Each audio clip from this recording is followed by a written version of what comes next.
So, welcome to Jumbo IS and welcome to our lecture series called Daily News in Shorts. In this lecture series, we cover a particular day's current affairs in a short span of time in around 30 minutes. The purpose of this lecture series is very simple. We want you to cover your current affairs on a daily basis because current affairs form a very important portion of your civil services examination. But the fact of the matter is that you can't spend your entire day just reading the newspaper or covering that day's current affairs. You need to quicken up that process. So, to facilitate you guys, we have come out with this lecture series in which we'll cover the entire day's current affairs, all the important news items within 30 minutes. But just watching this lecture would be job half done. Just after watching this lecture, you have to revise this lecture also. Spend another 20 to 25 minutes revising this lecture because revision is very important if you want to remember these current affairs for long periods of time. Okay? Or else you'll forget them very quickly in a matter of couple of days. Okay? So do revise these current affairs just after watching this lecture. So 30 minutes of watching this lecture, another 20 to 25 minutes of revising this lecture, and in about 50 minutes time, you'll be done for the day. You don't have to worry about current affairs for the entire day. Your entire day is freed up. Spend as you want it. Spend as much as you want it, basically, right? So you can study other subjects in your entire day. As far as current affairs are concerned, you don't have to worry about them. Okay. Now, where can you revise these notes, or where can you revise these current affairs from? Well, along with this lecture, we'll be providing you with the notes. Okay. These notes shall be shared on our Telegram channel, and the link to our Telegram channel is provided in the comment section below. All you have to do is just click on that link. It will take you to our Telegram channel, and from there you can download the notes and spend 20 to 25 minutes revising today's current affairs. All right. So follow this process. Watch the video and then spend 20 to 25 minutes revising these current affairs. All right. Enough of the introduction. Now let's straight away jump into the lecture, starting with taking a look at today's topics. What topics we shall cover today in today's lecture. Okay, so today's topics are as following. Number one would be Bitcoin and India. Now, recently it was found that Bitcoin has touched $100,000 mark. That's quite a lot. Some of you who are interested in watching cryptocurrencies, or some of you who are interested in cryptocurrencies, well, you must have heard about this news. Bitcoin has reached $100 mark, a record-breaking number. Now, this was the result of President-elect Donald Trump's victory. Okay. Now, what impact it is going to have on India? We'll try to make this connection between Bitcoin or cryptocurrencies and India. Okay. So we'll cover this. Then recently, Odisha government has accused Bengal government of stopping supply of potato.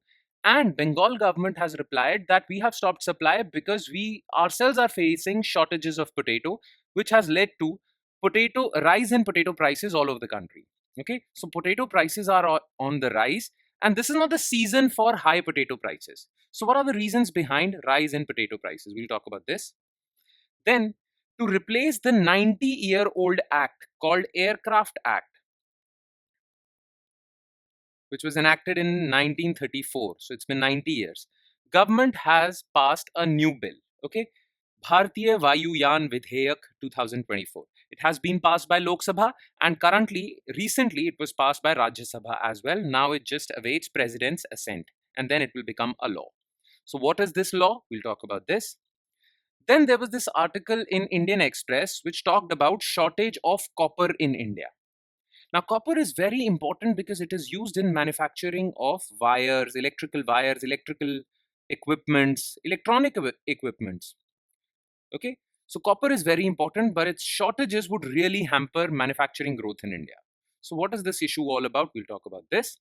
And in the end, we'll talk about Nagaland's Hornbill Festival because it is very important for us to cover culture related news as well. So, Nagaland's Hornbill Festival, we'll talk about this. And there is a little bit of controversy surrounding this festival as well. So we'll cover that too. Okay. So Bitcoin and India, this news is IR and economy related. So GS1 and 3. This is economy related, topic number 2. So GS, that would be GS3. This is government policy related. So GS2. Copper shortage, again GS3 economy. And this is Indian culture, GS1. All right. So we'll be basically covering almost the entire syllabus. I mean, parts of the entire syllabus. All right, let's start the lecture. Let's straight away jump into the lecture with topic number 1, which is Bitcoin and India. Now, Bitcoin crossed $100 mark for the first time. This is the record high that Bitcoin has reached. And the reason for that is Donald Trump's victory. And why did Bitcoin respond to Donald Trump's victory? Because during his campaign for president's election, Donald Trump was supportive of Bitcoin and cryptocurrency. In fact, some of his cabinet members or some of his appointments, some of the people who are going to be joining his government are also quite supportive of cryptocurrency. So, people in the market are hopeful that cryptocurrency's golden era is about to come because of Donald Trump's victory. And that is why there was this buying frenzy with respect to Bitcoin. And that is why its price skyrocketed. In fact, Donald Trump has its own cryptocurrency business called World Liberty Financial. So it is quite clear that Donald Trump is supportive of cryptocurrency, and his victory signaled a rise in the market of cryptocurrency, especially Bitcoin. Now, cryptocurrency investors in India shouldn't be that happy about this news. Investors all over the world are very happy. But Indian cryptocurrency investors shouldn't be that happy. Why? Because cryptocurrency is highly regulated and highly taxed in India. It is highly regulated and taxed in India. It is a big, big, big problem. All right. Now, what is the situation in India? In fact, Indian authorities, including RBI and Ministry of Finance, have not been that supportive of cryptocurrency. In 2018, RBI banned banks from dealing with cryptocurrencies. In fact, RBI banned cryptocurrency in its essence. Okay, but that decision was reversed by Supreme Court. So Supreme Court had to reverse that decision. So it's quite clear that RBI's intention was to discourage crypto market in India, but Supreme Court had to step in and it reversed that decision. In fact, RBI is quite vocal about its problems with cryptocurrencies. It has said that use of cryptocurrencies in India is a very big macroeconomic risk for India. Okay? Now, in 2022, Finance Ministry stepped in. Government of India actually imposed a tax on any income from transfer of any virtual digital asset. That means crypto assets at 30%. So 30% tax would be levied on the income or the profit you have made by selling cryptocurrency. Plus another 1% tax deducted at source on each transaction of cryptocurrency. So in India, cryptocurrencies are highly taxed. That's why you don't make that much of money by buying and selling cryptocurrencies. And that is why investors shouldn't be that happy about rise in cryptocurrencies or Bitcoin in particular. All right. But there are a few arguments in favor of cryptocurrencies in India. In fact, various international experts, including IMF, have said that India shouldn't be that aggressive on cryptocurrencies. Okay. Now, what are those arguments? Arguments in favor of crypto for India. First of all, a paper published by IMF and Financial Stability Board pointed out that an outright ban will never work in India. You cannot outrightly ban cryptocurrencies in India because that would be counterproductive. People who want to invest in cryptocurrencies will find other ways to invest in cryptocurrencies. So you won't be able to stop crypto activity in India. So an outright ban will never work. In fact, what you should do is you should regulate it. You shouldn't outrightly ban it. You should regulate it by licensing crypto service providers. So come out with a law that says that every crypto service provider should be licensed by Government of India. That would make sure that you have a firm grip over crypto transactions in India. You'll be able to monitor crypto transactions in India. All right. So do this instead. Plus, the thing is, in previous lectures, we talked about de-dollarization. You remember? That Government of India or the countries all over the world want to reduce their dependence on dollar. Now, most of the countries use US dollars to build up their forex reserves, right? So all countries want to reduce that dependence on US dollars, so they have opted for gold. But you can also opt for cryptocurrencies to build up your forex reserves, right? Because keeping or depending entirely on gold is also not advisable. Okay, so if you want to reduce your dependence on US dollars and you are looking for other avenues other than gold, then use crypto, build your digital reserves, right? Already India has started building up its gold reserves. Okay, so you can build your crypto reserves also or digital reserves also. Okay, it's an opportunity to de-dollarize. It is an opportunity to build digital reserves. Okay, so you should do that as well. So these are the arguments which favor good use of cryptocurrencies in India. That RBI and Ministry of Finance shouldn't be that against cryptocurrencies. Look at the world. The world is moving in the direction of cryptocurrencies, so you shouldn't be moving away from it. All right? So that was in the news. Now, second topic is related to rise in potato prices. Now, what has been in the news? Why are potato prices in the news? Okay. So, Odisha has been grappling with high prices of potato for months. Recently, Bengal government, a major potato supplier to Odisha, restricted potato shipments as prices rose in its own markets. Okay, look, for everything, every good and service, prices of anything are dependent on the dynamics of supply and demand, right? Whenever demand is higher than supply of any product, its prices increase. So in case of potato, if demand is high, but the supply of potato drops, then the prices would definitely skyrocket, right? Now, Odisha has been facing this situation. The thing is that supply of potato in Odisha has dropped, because of which prices of potato in Odisha has increased.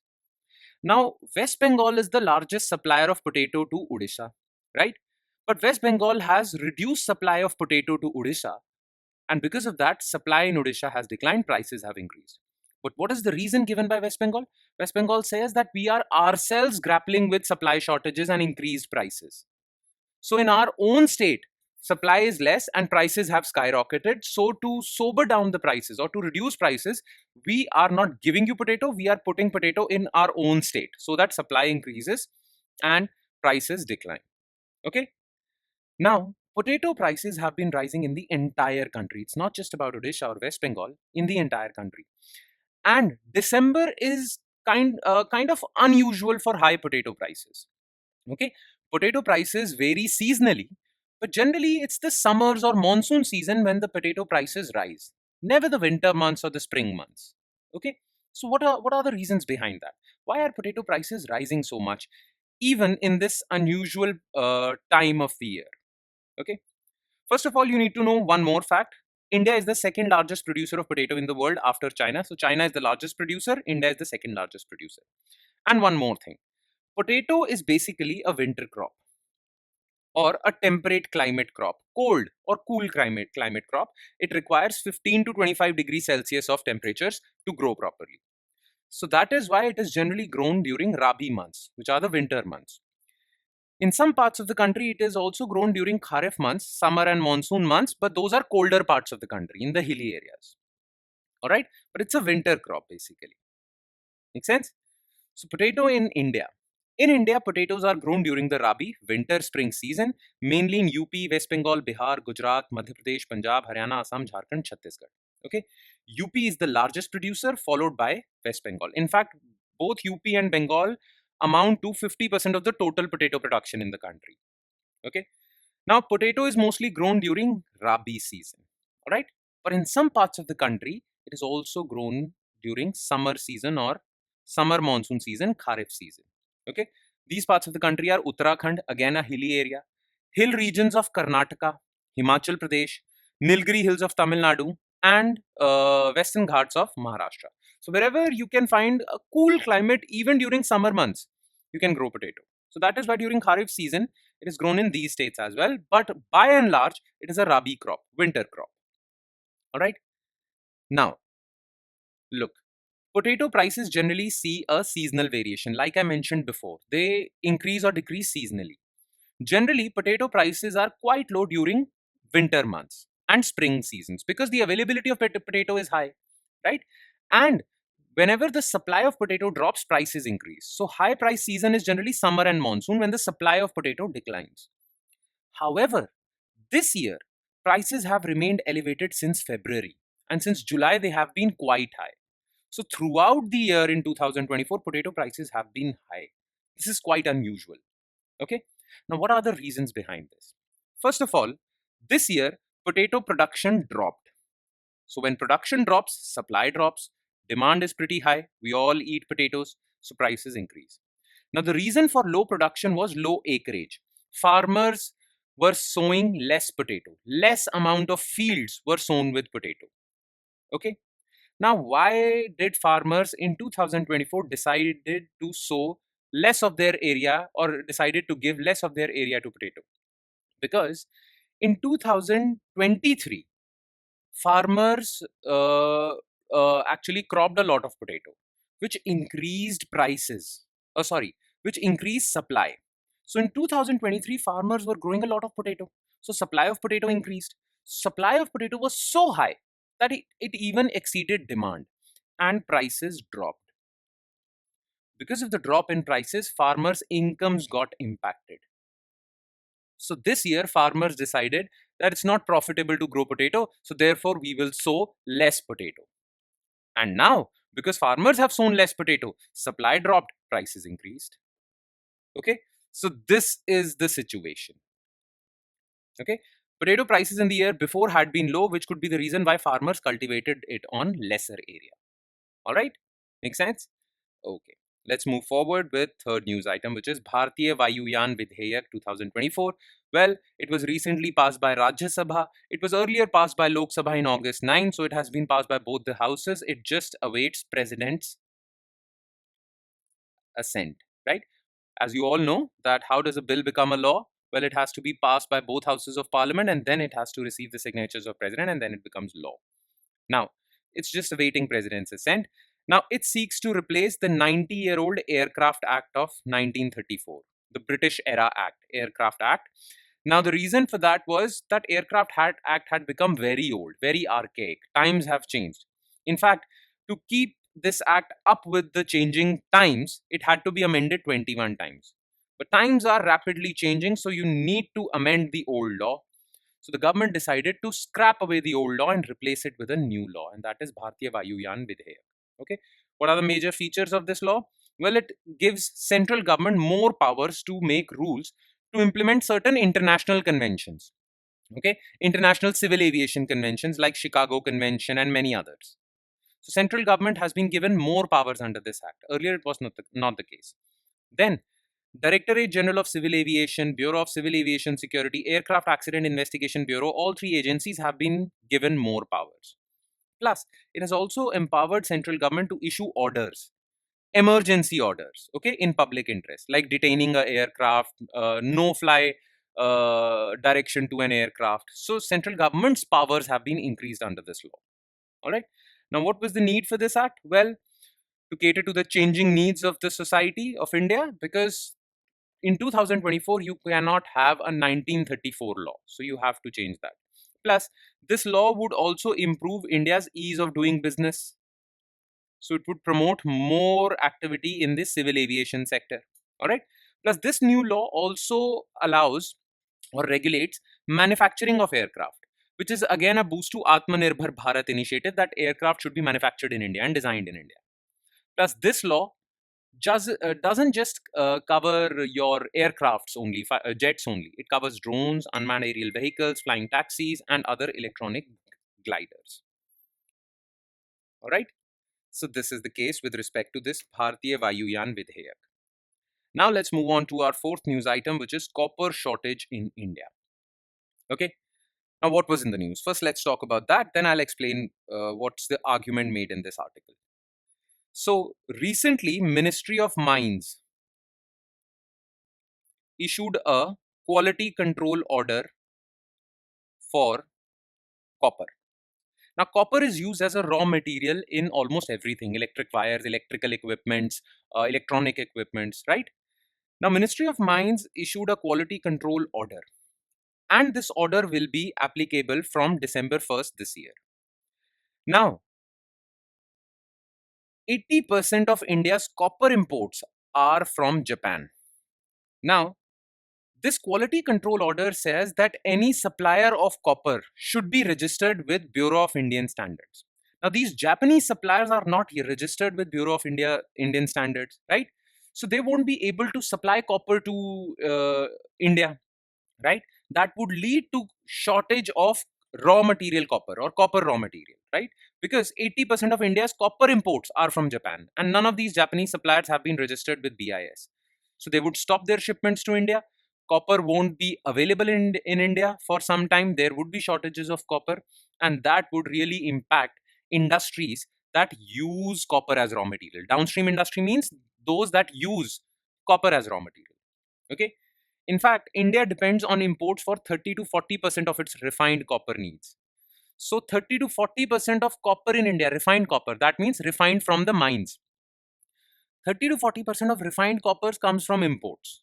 And 80% of those imports are Japanese. Okay. So there would be a lot of shortage of copper unless the government quickly registers these Japanese suppliers with BIS, because under quality control order, this has become mandatory. Now, what is quality control order basically?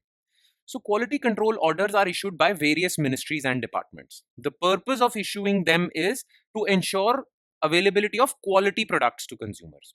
Okay, so quality control order basically mentions certain standards, okay, that a product should have. Naturally, Ministry of Mines, while issuing quality control order for copper, also issued some standards of copper that should be made available in India.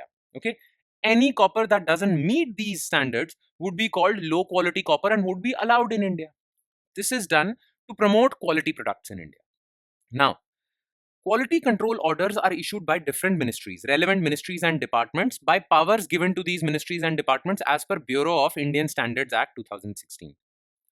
Now, using those powers, Ministry of Mines issued quality control order for copper. And as per this order, they have said that only those suppliers will be allowed to supply copper to India who are registered with Bureau of Indian Standards. This organization, Bureau of Indian Standards, actually gives standards for different products. All products in India should meet those standards. Okay. So as per this order, producers across the world are barred from exporting refined copper to India without a certification from BIS. So unless BIS certifies that your copper is quality, you won't be able to sell in India. Now, BIS has been a little late in providing these certifications to Japanese suppliers. So industries or manufacturers who use copper as raw material have pleaded with the government to tell BIS to quicken the process, hasten the process, and quickly give certifications to these Japanese suppliers. That is the issue basically. All right. Now, you need to have some extra information regarding BIS. Okay, so let's talk about that. So it is a national standards body of India established under under BIS Act 2016. That means it's a statutory body. Statutory body means established under an act of parliament by law. Now, this is national standards body. That means it provides standards for different products available in India. Now, you have to remember this. It works under Ministry of Consumer Affairs, Food and Public Distribution. BIS represents India in International Organization for Standardization, ISO, and International Electrotechnical Commission, IEC. What are these? It's mentioned in your notes. All right. That would be all as far as the fourth topic is concerned. And now let's move on to last topic of the day, the fifth topic, which is related to Indian culture, Nagaland's Hornbill Festival. So 25th edition of Nagaland's famed Hornbill Festival is now underway. Okay. Now this Hornbill Festival is organized by state government of Nagaland. Okay. And this annual festival has been organized or is being organized since 2000. Now the purpose of this festival is basically Nagaland has many tribes, right? So each tribe can come to this festival and showcase its culture, its heritage, and whatnot. The purpose of this festival was that Nagaland has so many tribes, and there is a lot of inter-tribal rivalry in Nagaland, right? Inter-tribal rivalry. So to promote bonhomie between these different tribes, friendship between these different tribes, understanding between these different tribes, the state government of Nagaland in 2000 decided to organize an annual festival during winters every year where all these different tribes can come and interact with each other and showcase their culture. Okay. Now, it was started in 2000, the process. In 2024, it's the 25th edition of Nagaland's famed Hornbill Festival. And currently, this festival is in a bit of a controversy. Why? You see, Nagaland is zero alcohol state. Okay. In fact, in 1989, Nagaland passed Nagaland Liquor Total Prohibition Act. Under that act, alcohol is prohibited in Nagaland. Nagaland is a dry state like Gujarat. But this year, State Government of Nagaland, Tourism Ministry of Nagaland said that during the 10-day Hornbill Festival, alcohol would be allowed. Again, this Hornbill Festival is very important for tourism in Nagaland also. Tourists from different parts of the country and of the world come to visit Hornbill Festival. Okay. So to facilitate tourists, okay, alcohol should be allowed. That's what Tourism Ministry did this time. But it created a lot of controversy. Now, who were the people who were objecting to availability of alcohol in this Hornbill Festival? Well, we'll talk about that. Okay, who are these people? But first, let's talk about Hornbill Festival. So, what is Hornbill Festival? The Hornbill Festival, organized by Nagaland government, is the state's largest public event. It was started in 2000 as an annual tradition to boost tourism by showcasing Naga heritage and culture, and thus act as a unifying force. Okay, because in this festival, different tribes come together. So there is no reason for these tribes to fight with each other. Okay, it is a 10-day festival celebrated by 14 recognized Naga tribes in the state. All right, that's the situation. Now, what's the controversy? Why is alcohol such a big taboo subject in Nagaland? Look, as far as the culture, ancient culture of Nagaland is concerned, or the culture of these tribes is concerned, well, these tribes have been brewing alcohol for centuries. In fact, they have a very famous local alcohol called rice beer, local rice beer. So these tribes have been drinking or having or making these beers for quite some time. But during the 19th century, Christian missionary activity increased in Nagaland because of British arrival, right? And these activities were very strong. Currently, 87% of Nagaland is Christian. Okay. Now, these Christian missionaries and these churches do not like alcohol, or they don't want Naga society to consume alcohol. That is why they lobbied for years. And in 1989, they were successful in forcing government to pass Nagaland's law to ban alcohol. So in 1989, Nagaland banned alcohol outrightly because of the activities of Christian missionaries. Okay, and there was wide societal acceptance for that. They consider alcohol to be immoral. But the local culture of Nagaland, which predates arrival of Christianity in Nagaland, I mean, it has been going on for centuries.